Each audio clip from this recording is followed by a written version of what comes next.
thank you everyone for being here. We have Paula with fingers crossed interpretation to provide some ASL services for us today. I'm here, my name is Yuvia Morello, and I'm here with Oregon Physicians for Social Responsibility. I am the energy justice organizer with Oregon PSR. And Oregon PSR has been working with, this is our second year now, working with Oregon Justice Resource Center, who are our community partners. We got involved we partnered up over concerns of Oregon State prisoners and COVID-related issues. And so today we're here to share some updates with you, and Bobbin just joined us. So, we'll continue our quick introductions and then jump into our agenda. So thank you everyone for being here.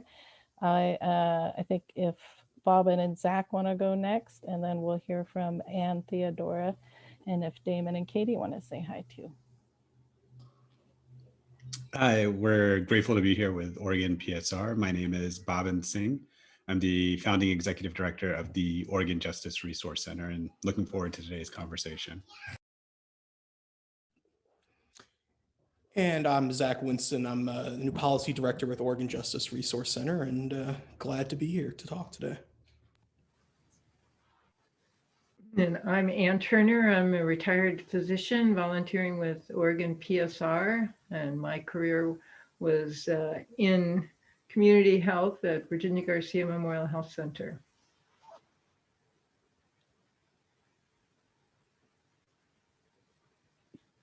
Theodora, you're muted. Okay, good afternoon. I'm Theodora Songas. I'm an environmental health scientist, and I'm a member of Oregon PSR, and my career has been involved with epidemiology and environmental public health.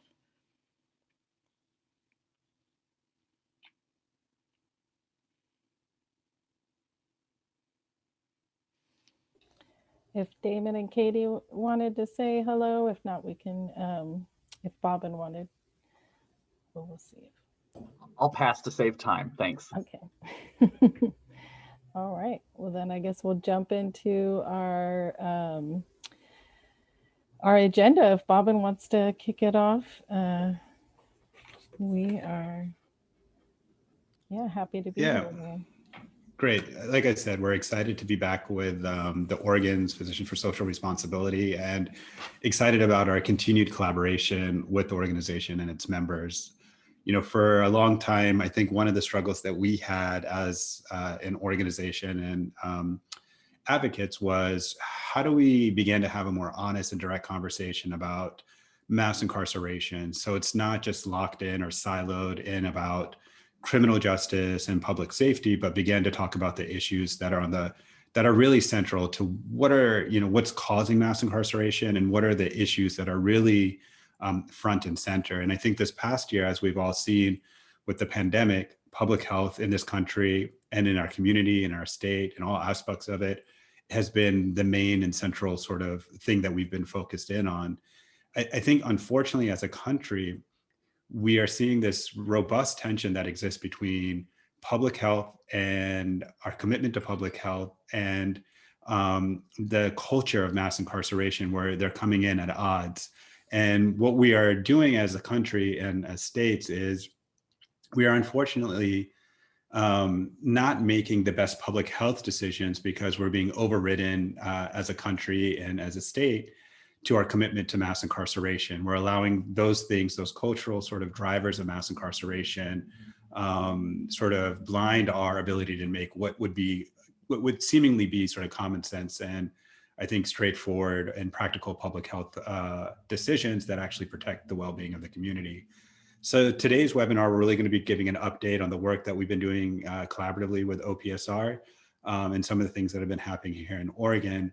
And I think first and foremost, what I'd like to do is just start off with what's happening in the prisons. So as of today, looking on the Oregon Department of Corrections website, they have identified, and this has been last updated on January 24th, 3,280 individuals who have tested positive for COVID. and according to their website, 37 people who died, and 782 staff positive cases. Now, these numbers are a little bit lagging, so we know the numbers are actually higher than what's being reported. We also know that the rates as compared to the community are much higher. For example, the death rate is much higher in prison, almost 5 times higher or 6 times higher than what's in the community. The infection rate is comparably, we see disparities within the prison where in Oregon, I believe now it's almost 1 out of every 4 or 5 individuals in custody have tested positive for COVID. There's an average population between 13,000. I think it's about a little less than 13,000 to 14,000, depending on when you're looking at the population. And the population has come down, but a lot of that I think is attributed to the fact of the court systems has slowed down and there's just less people sort of churning into the prison system. So that's just kind of like some basic numbers about what's going on as far as the positive rates. We do know with the vaccination rollout that, we are starting to see vaccines across all sectors of our society. The Oregon Health Authority has identified a priority sort of vaccination rollout. And in that, currently in the sort of 1A category are those individuals that work in correctional settings, but not actually the adults in custody. And the subsequent sort of priority 1B is where we see those who are in custody get vaccinations. So we know I think about 1,300 to 1,400 individuals in custody have been vaccinated, in part because of their medical vulnerability, their age, or because of the work that they do. And we know corrections staff are starting to get vaccinated. And we can talk a little bit more about well, I guess I can talk more about the vaccines right now. Sorry, I'm looking at the agenda, trying to make sure I'm keeping on task. But the vaccines, we're concerned because we believe that those in custody should be receiving a priority vaccine. This is not meant to jump the line or anything like that, but at the outset, what everyone has recognized, public health officials, is congregate living situations tend to be a high risk area for COVID transmission, just because there's not the ability to social distance. People are confined in limited spaces, such as, prisons are a good example of that. Same with assisted living homes and other types of facilities like that, is that just from a public health perspective, it seems like vaccinating those in custody in our prisons should be a priority. Our organization filed a temporary restraining order seeking a preliminary injunction, essentially trying to get the courts to compel the state to prioritize adults in custody vaccination. So this week we're expecting a response from the state, and next week we'll have a hearing in front of a federal judge. I think it's on February 2nd. But even though the priorities have been identified 1A, 1B, because people may be asking, well, what's the big deal about 1A and 1B? It seems like it's pretty close. Even though we've articulated, or there's been a priority articulation, there's not an actual timeline articulation. So we don't know when 1B rollout will actually occur. And there's some projections that may not occur until late February or early March. And that would probably be for a single dose. And then you still have to have the second dose. So we're still talking about potentially weeks and weeks of rapid spread of COVID within the prisons and continued deaths. And we've seen an increase in deaths, especially in this past month. This has been a very deadly month for the Department of Corrections. So I'll pause there and see if my colleague Zach wants to chime in or weigh in on anything at this point. Or we can, move into the next sort of issue that's also we've been working on with OPSR. I'll check with Zach and Yuvia to see where we're at. Yeah, I don't have much to add other than, it's a serious issue, and we're clearly seeing it's clearly much worse, the distribution to AICs or adults in custody versus the general public. But you covered it pretty well, Bobbin, so I'll jump back in later. I would just say that COVID was definitely what brought Oregon PSR into this issue over concerns of exactly actually what's happening right now with the accelerated spread of COVID and folks being put in, just living through painful and hurtful and unhealthy situations due to COVID. And so the vaccines would be, this is a place that we know, just from data and numbers and uh, um, and a sense of common sense, is that these are places that are hot spots for COVID, and so a vaccine is a much needed resource there.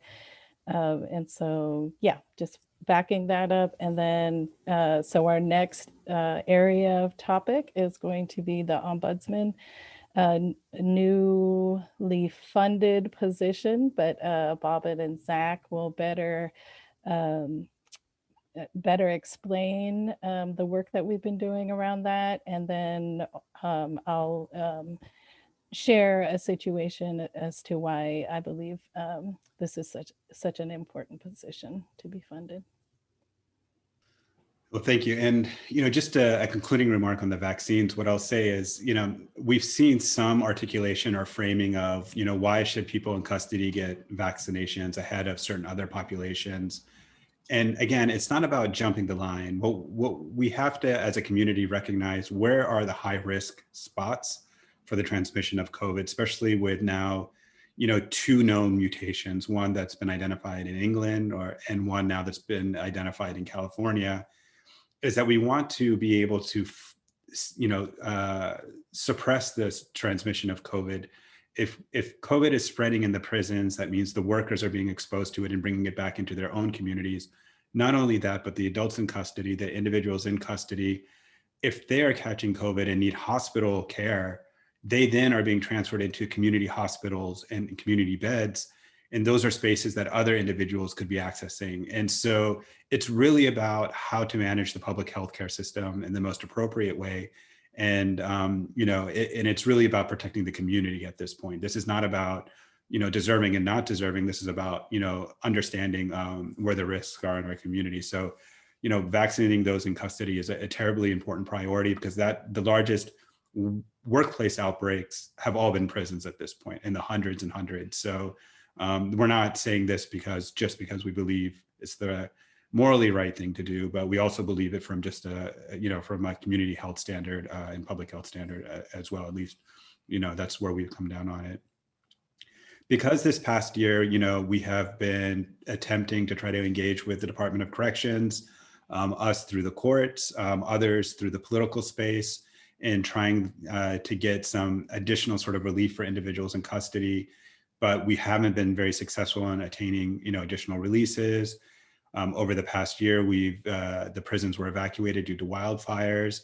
We've heard numerous stories about the fears, the anxieties, the treatment and conditions of individuals in custody, that we really need some independent oversight of the Department of Corrections. And I think that's a good thing for any agency, to be open, transparent, and to have independent oversight. I don't think it's anything an agency should fear, or as a community, we should think as controversial.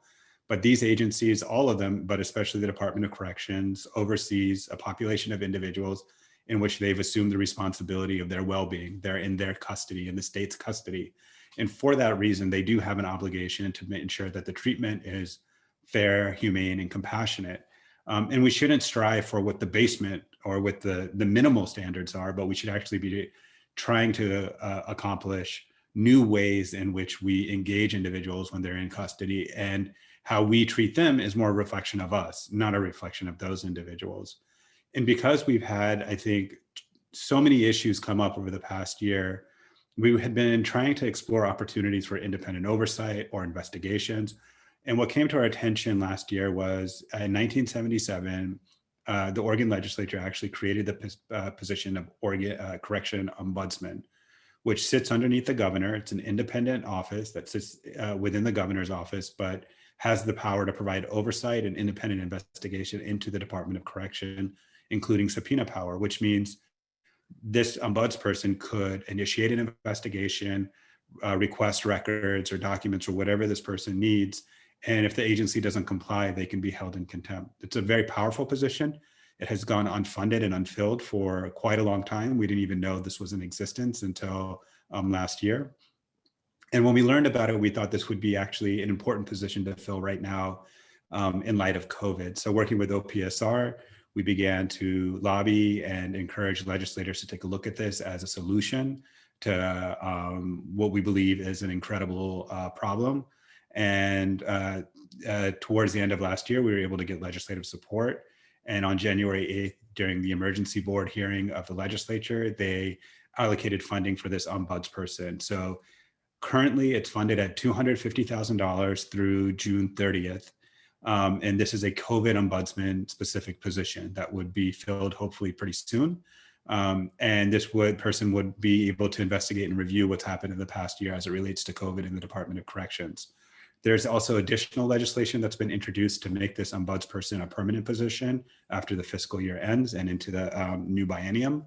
And so we hope that this position will come out the gate and be very aggressive, provide independent oversight, and help us understand what's happening so we can do better in the future. And that's really what this is all about. It's us allowing to reflect on this past year, have an open and honest conversation about what happened and how to begin to correct the conditions inside so we make sure that people aren't treated the way that they've been treated this past year, because there have been, again, numerous problems that have been brought to our attention this past year. And it would be good for someone independent to be able to provide objective oversight. And to that end, we are hoping that a specific attorney will actually be appointed to that position. There's a wonderful attorney in Oregon. Her name is Michelle Burrows. She does a lot of Eighth Amendment and prison conditions work. She was very much involved. She helped lead the litigation that brought better Hep C around Hep C and the treatment of Hep C in prisons. She brought litigation that required DOC and the state to provide actually adequate medical care to those individuals. So she has an intimate understanding of the prison system and the population. So for us, the creation of this ombudsman position was incredibly important. And now we just need to get it filled with someone immediately so we can begin to bring that independent oversight into the agency. So I'll just pause there and let Zach weigh in. And then I know Yuvia wanted to highlight a story to be able to illustrate the importance of this position. Yeah, so before turning it over to OPSR, I just wanted to just reiterate the fact that, these individuals these AICs, the adults in custody, don't have necessarily the control or the ability to kind of provide their own oversight. And so it's really imperative that, there be someone who's independent who can evaluate kind of the policies and procedures that are in place right now and the data that's coming out of the prisons, and to be able to implement and also evaluate the programs that are or the policies that are currently in place and how they're being carried out. And so I think what we're seeing is there has not necessarily been a big enough drop off in COVID transmissions, and so it's really concerning that this can continue to be a problem going into the summer, and it's really we do really appreciate the legislature taking the lead on this and helping fund this position, and we're excited to see someone in that position who can work independently to provide oversight. So I'll turn it back over to Yuvia, OPSR. So I just wanted to make one comment before Yuvia jumped in. Sorry, I saw a question about who's responsible for appointing the ombudsperson. It is the governor. She is responsible for appointing it, but my understanding is that legislative leadership will also be providing input into that. So if you are interested in having this and wanting to weigh in on this, I think you can reach out to the leadership of the Judiciary Committees and also Speaker Kotek. And also the governor's office directly at Constantine's, the public safety advisor, and express just in an email your support for this position. And if you're so inclined to support our recommendation of Michelle Burrows, I think also expressing her to be appointed as well would be really great. Great. Thank you for sharing all that. Yeah, and I just wanted to share with folks personally, I've known several loved ones to be incarcerated in Oregon, in other states, and just how stressful and painful it is to not be able to get any information about a loved one that you know could be in danger, or especially if their health is compromised for any reason. And then when you add on to this already difficult and almost impossible situation of getting, again, any kind of information about a loved one that is incarcerated, when you add COVID to that, you know, that includes everybody. That includes everybody that's incarcerated, and you know, everyone that works there, and everybody that is related or is connected to somebody incarcerated. So this ombudsman would be a huge, because one of the biggest problems in my personal experience is just there's no clear there's no clear person to contact, and this is not only true as a community member and an individual, but I was also a foster parent to an incarcerated to a child whose mother is still incarcerated at Coffee Creek Corrections, and even with DHS involved with the Department of Corrections, we could not get that child did not see his mother for over a year because of because we couldn't get the right paperwork in. We didn't know who was filing the paperwork. And these are, you know, two government agencies trying to work together on behalf of this child, and still couldn't get clarity on anything. So it's not only, it's a system that not only for the outsiders and community members, but also for you know, I think the whole thing is confusing to even staff and even, you know, and everybody involved. And so so I was a foster parent to a young child whose mother is at her release date is actually this April, and she's still in Coffee Creek. And so she served almost, you know, her complete sentence. She's ready to come home, and now the stress and just knowing that there's a huge outbreak. I mean, just knowing she's been incarcerated the whole time with COVID has been an extra stress for, you know, anybody anybody connected again to anybody incarcerated. But now knowing her date is so close, and this huge outbreak, and so I cannot emphasize, you know, how much the community needs a contact person to be able to help us navigate, just to lessen stress and worry. And you know, I think as a society we often think of the incarcerated community as a separate community, but they are not. And everyone's coming home, besides a very small percentage of the population that's incarcerated. They, you know, and for a lot of us, incarcerated folks are still very much a big, huge part of our community, but the barriers for us to access, again, any information about what's happening with a loved one incarcerated is really just overwhelming. And so I cannot emphasize enough how important independent, get an independent position to just help folks navigate finding and caring for our loved ones.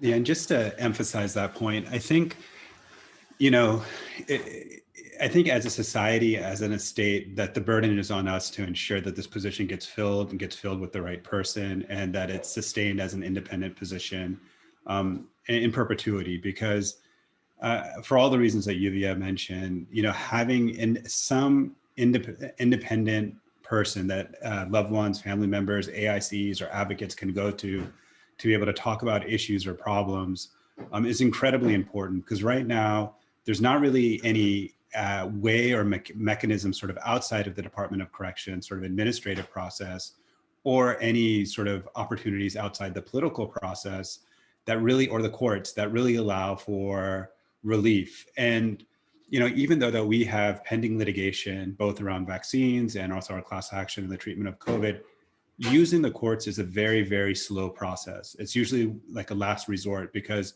much of our advocacy deals with direct clients, and our initial sort of goal is to actually try to resolve the problem immediately for those folks. So try to work with, those AICs, to work with community partners, decision makers, people within DOC to try to find some sort of relief. That's not always an option, as has been proven with COVID, that we are hitting up against some challenges, and having some ombudsman or independent oversight, it's really incredibly important. And again, I think it's something that the Department of Corrections, I think it's something that the governor's office, the legislators should all welcome. Like, we need that transparency. We need that ability to be able to understand how our agencies, I mean, these are our agencies, they're being run on our behalf with our tax dollars, are operating, and there should be an obligation for the state to be able to demonstrate like what is happening and making sure that people are being treated well. So again, we're excited about the funding for this ombudsperson position, and we're hopeful that this position will be a meaningful position moving forward. But like with any type of independent oversight or any position like this that's political, the spectrum of what could happen is something symbolic, in which you have someone that basically doesn't do anything, to someone who's very aggressive and and very thoughtfully and intentionally engaging in the process and providing independent oversight. So it's up to us, I think, as constituents and as residents of Oregon, to push on that further end of the spectrum, ensuring that we do have someone meaningfully put in that place, and that position is being sustained in a meaningful and thoughtful way. So should we move to the next agenda item? Okay. Yeah. So the next agenda item is something I think very exciting for us that we've been working on with OPSR as well. This is amendments or reforms to the early medical release statute, or compassionate release statute. Oregon currently has a compassionate release statute. In May of last year, June of last year, our organization reviewed it, and actually were disappointed and discouraged to learn and how the Board of Parole was interpreting the compassionate release statute. So under current law, there's a statute that exists and establishes a criteria and a procedure for people who are terminally ill and incapacitated to be able to petition the Board of Parole for compassionate release. Now, there's some layers to the restrictions that exist to who can benefit from this statute. First and foremost, you have to be an individual that was convicted and in your judgment, convicted of a crime, and in your judgment actually allows you to be eligible for early release. So it has to say in your judgment that you can benefit from early release mechanisms. This means that most individuals who have been sentenced to mandatory minimums or presumptive sentences are not eligible for any type of early release, therefore excluded from being able to benefit from early medical release or compassionate release. The other layer is the board's interpretation about what constitutes sort of medical conditions eligible for release. Our interpretation of the statute is actually broad. We think the board has quite a bit of power, but the board is interpreting the statute and through its own rules that you have to have a serious medical condition, but that has to be terminal illness and incapacitation combined. And so what we end up having is a very small number of people who are actually eligible, like in the hundreds out of a population of like 14,000. And we know several thousand people would fall under the definition of CDC's medically vulnerable for COVID. So we're missing a huge number of people who should be eligible, but aren't. We actually went to the Oregon State Supreme Court last summer and tried to get the Oregon State Supreme Court to compel the Oregon Board of Parole to reinterpret its statute more broadly. Unfortunately, the Oregon State Supreme Court at that time decided not to take our case. They asked for a briefing, but decided to just sort of dismiss without an opinion. And there's 100 different things that we could speculate from that decision as to why they did it. But I think the most significant is the board was not required to change its rules. To this day, we're still not sure how many people, if any, have benefited from the early medical release. we know very few people historically have, and that the length of time it takes to review it is many, many months, as long as I think 9 months in one instance to review a case. So understanding this and understanding what COVID sort of exposed and the limitations of who has the power to release, we began thinking about, should we amend, how do we amend the early medical release to actually first and foremost be focused on medical and public health, and then secondarily on the eligibility from a public safety lens. What we've seen how the board is currently interpreting the medical release statute is it's very narrow and way too heavy into public safety calculations. And we also know the board doesn't have the medical background or public health background to really weigh these decisions. So I'll talk about the first component of the amendments we're making to the early medical release, and I'll let OPSR talk about the criteria and why we want to see changes in the criteria. First and foremost, what we want to do is establish a medical and public health committee that sits independent and separate from the Board of Parole, in which these compassionate release petitions would be sent to. This committee would be staffed, they would be compensated, and there would be an attorney attached to it as well. The board members or this committee would review the petitions purely through a medical and public health lens based on the criteria and determine whether or not incarceration makes the most sense for this individual, or whether or not this individual will be better in the community given the public health or medical health issues or medical conditions of the individual. The idea then with the committee would then report back to the board within 45 days of receiving a petition, so it would be a quick turnaround. And there would be a presumptive, if the committee makes a recommendation, it would be a presumptive release at that point. The board could counter that presumption with public safety factors. So if there is something about this individual's record or something about the nature of the offense or something like that that was compelling, that could override the public health or medical recommendation for this person to be released. And the reason why we want that is, one, we want an independent medical committee to review the assessment, someone that's not connected to DOC, that individuals don't typically have access to doctors. So this would be an opportunity for an independent medical professionals to review the file of this individual and the petition. Secondly, we want the time component. So these are fast turnarounds, especially with people who have progressing medical conditions or terminal illness. We want them to be able to have some sort of resolution and answers to this quickly. Third, we want this to be a medical and public health decision first and foremost. As a community, we owe it to those people in custody, first and foremost, to take responsibility for their care in this way and to take the time to actually do a thoughtful and deliberate review from that lens, and that lens independent and sort of firewalled off of anything else. And again, once that recommendation perhaps is made to the Board of Parole, then the Board of Parole can rebut that presumption with additional factors that the medical or public health professionals, will not have a background to make that assessment. And so that's the mechanics of how we want the early compassionate release at least to be set up sort of in the logistics side of it. So I'll let OPSR talk about the expanded criteria that we're thinking about.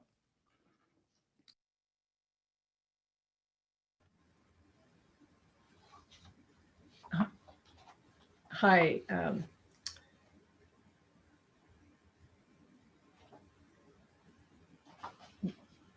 I was, I'm sorry, am I speaking now? Yeah. Yes. Okay, sorry. All right, I apologize.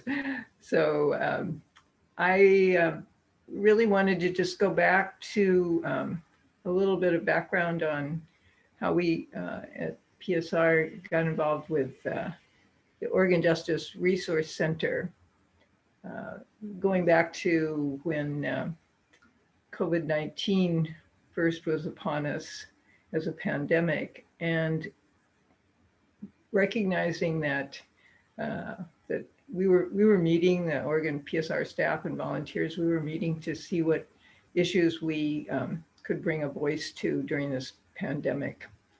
And it was clear that the first known case of COVID was in a congregate setting.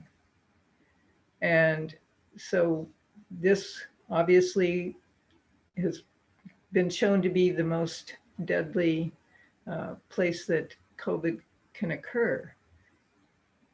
So this includes both long-term care facilities and prisons. And so I think that it's important to look at the fact that if the deciders weren't making judgments about which lives are more valuable, then prisons, even more than other congregate settings, would be their highest priority. So releasing as many people in prison as could be done safely could literally save lives. So this was what we believed at the beginning of COVID was the most important intervention, was early release. And then now we're in the second strategy is, of course, vaccination. Well, we knew that Governor Brown has the power to commute sentences and release prisoners early. And so PSR, along with a number of other organizations and groups, wrote to Governor Brown asking her to do this. But for the most part, she did not respond. A few prisoners, I believe, were released, but certainly not enough to reduce crowding and therefore reduce the number of COVID cases and deaths. So as we began to look for solutions, other solutions to this crisis was when we began to collaborate with the Oregon Justice Resource Center and realized that they were already looking at mass incarceration as a public health issue and identified compassionate early release as an important part of the criminal justice reform and a way to, along with that, to address the current pandemic crisis. So I'm going to ask Theodora Tsongas to talk more about the current amendments that Bobbin referred to and how important this is through the public health lens.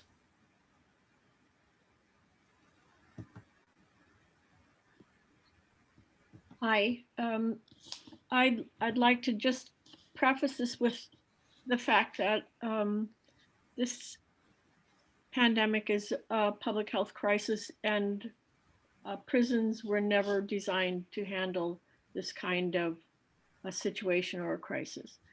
And so the prison environment is dangerous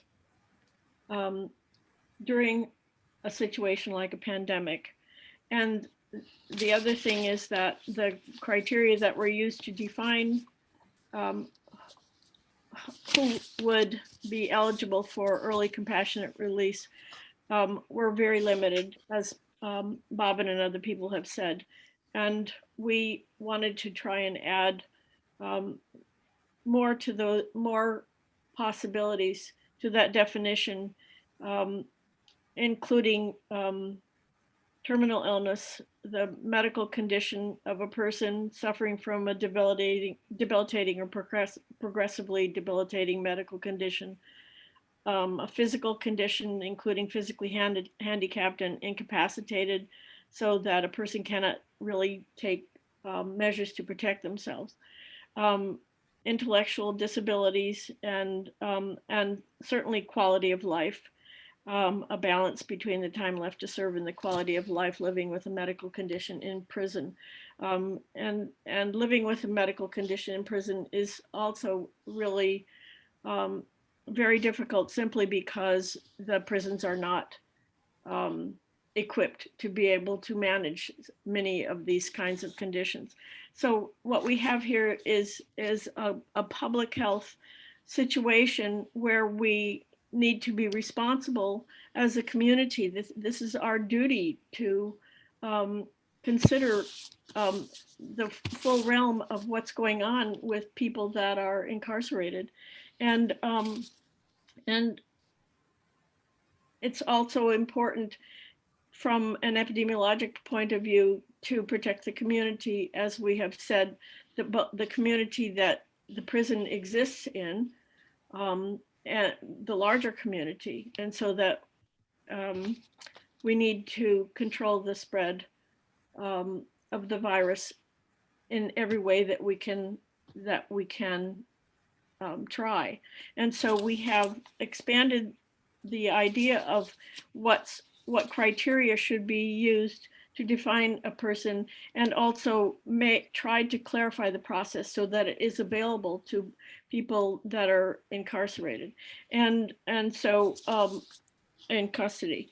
And so this the criteria for early compassionate release combined with the ombudsperson would be able to make the process available to people that are in prison and make it an easier process and one that's more available to them. People don't even know that there's a possibility that they can apply for early compassionate release. So there are a number of public health concerns, and so that's, I guess, I don't know if I've covered it all, so someone else can remind me what I've missed.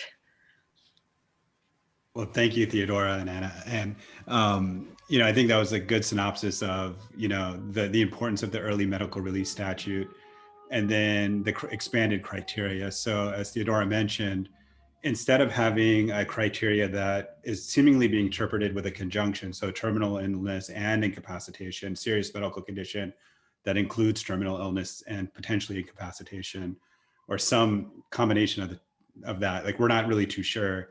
What we want to do is separate them out as independent, separate bullet points. So, the idea that it could be a terminal illness and the prognosis is terminal illness within the next 12 months, a progressing serious medical condition as something separate, physical incapacitation as something separate, intellectual disability as something separate, mental health issues as something separate, and then quality of life as something separate. And that's more of like a balance of looking at if they're at the overall medical sort of condition of the individual as it relates to the circumstances or the environment of prison. So again, this is meant so that medical professionals can actually review these petitions and make a determination of whether or not this individual will be better served or better supported in the community, whether incarceration makes sense. And then again, that recommendation be given to the Board of Parole with a presumption of release if there's a recommendation that could be overcome. I think one of the important things that was mentioned, both building on Yuvia's point and Theodora's point is, and there's a question about processes for early release, is that one of the things that we've seen is that there's not clear communication or understanding by AICs or the adults in custody and their family members about how to actually access services and support. So who do they petition? Where do they get early release information? Even with the governor's list. And the truth is, it is confusing. Like there's not clarity. And one of the things that we would want to see is an identified point person at each of the institutions that's trained and understanding on how these processes works, and to be able to guide individuals who are interested in pursuing this option or petitioning for early medical release. Even with for example, with the governor's things, like there's a lack of clarity about who AIC should talk to, how people get on the list. And the truth is right now, as we understand it, the governor has defined a criteria, given a mandate to DOC to identify people on those lists, and DOC is doing that and then doing their own review. As far as how DOC is identifying those people or what people in each institution can talk to AICs about that, it's unclear to us. We know AICs that are, kiting everyone or, requesting communications with the assistant superintendent, the superintendent, people in the Dome building, the governor's office, so they're writing everyone and anyone because they don't know themselves. And that is a problem. So that is really something that we want to bring a lot of transparency and clarity around is how people can access this and that there's a clear process articulated. Not only that, there's a clear expectation on when they'll be able to know when a decision is made as well, which is, I think, equally important. We've submitted this legislative concept for drafting. Senator Dembro is helping us with this, and along with Representative Reynolds and Dexter. So we hope to have the concept out soon, but I'll let Zach kind of talk about where we're at with that.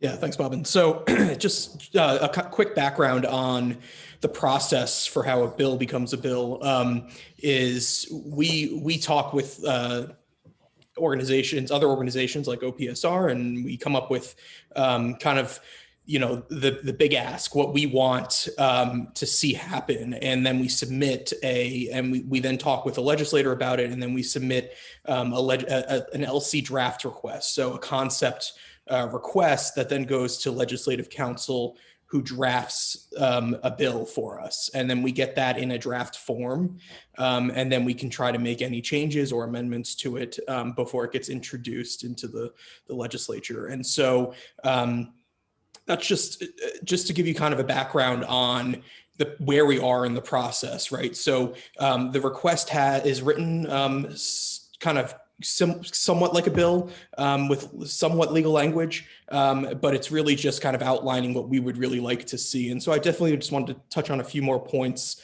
One of the things that we hear anecdotally from adults in custody is that not only is the process just not understood by the adult in custody, but by the family as well. And so one of the things we really want to focus on is, and one of the asks that we have in the request, is to allow this process to be accessed by family and friends of the of the adult in custody, attorneys or other advocates, and even potentially prison staff who could identify and then point or even potentially initiate an application for early medical release. And so that's one thing I wanted to touch on.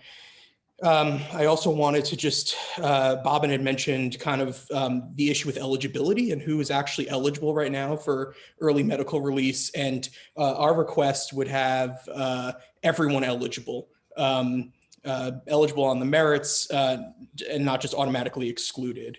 And so Bobbin kind of ran through the criteria. I would say quality of life, just to kind of expand on that. I think it's best understood as an example. And so an example would be an adult in custody who has completed, let's say, 80% of their sentence and has an illness that maybe doesn't satisfy the above criteria. So the criteria that Bobbin laid out previously. And so they wouldn't be eligible for release just based on those criteria, but they have 80%, they've completed 80%. And they have some sort of illness, and then the board would then be able to balance those two factors together and potentially grant or submit a recommendation with a presumption of release. So I just wanted to kind of clarify, just to kind of expand on that. And then the last thing I would say is currently one of the issues that we have is that there's very little data recorded or reported on this current system. And so one thing that we did include in the request is for the Department of Corrections to track the number of applications each year. And these are just some of the things we included, decisions made, reasons for those decisions, and then also the demographics of the individuals making the request. So that's kind of just the process of where we're at, and a few points I wanted to key in on. Bobbin, is there anything else you want me to touch on? No, just to emphasize that when Zach is talking about everyone's eligible, what we're specifically saying is that the nature of your offense or the nature of one's offense or what they were convicted of doesn't automatically disqualify anyone from consideration for early medical release.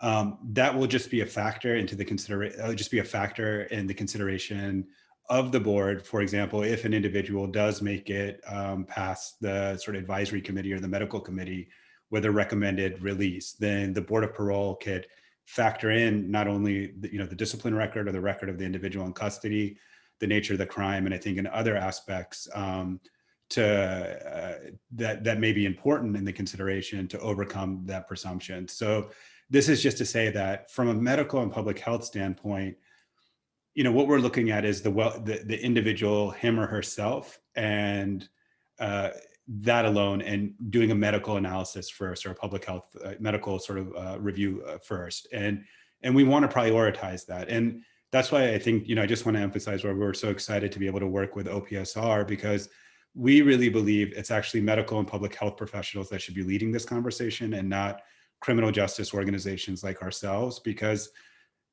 that is the proper lens to having this conversation. It doesn't make any sense for us, for our organization and attorneys that do not have any background or, professional background in this. We have our thoughts and ideas of what could work, but we really need experts to guide us. And we need to also defer and delegate that responsibility to experts and trust them to have that discretion and that ability to be able to make these decisions. And that's what we have to do as, I mean, I think fundamentally as a community is start bringing more partners into the criminal justice system, like PSR, medical professionals, and you know, delegating responsibility and decision making to more people and giving discretion to more community members, so we have more holistic kind of decisions that are being made. So that's really sort of the values that are being encompassed in this early medical release effort. And you know, again, you know, it'll be I think challenging to pass this, but definitely worth having the conversation regardless. So I think, unless anyone else wants to mention anything about early medical release, I think that's kind of it in a nutshell. And as soon as we get the bill draft back and we get our one pager kind of finalized, we'll definitely be reaching out to other members of PSR, other people in the medical and public health community for their input and support.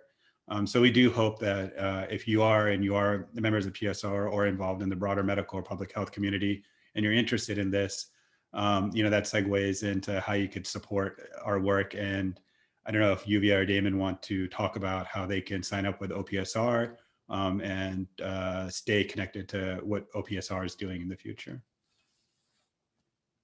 Or Katie. Yes, we have action alerts that we send out quite frequently with information about all of the work that we do, and also particularly the work that we do with OJRC. So I put it in the chat, the link where you can go to our website and sign up to receive those action alerts. And if you have questions, you can email us at info@oregonpsr.org.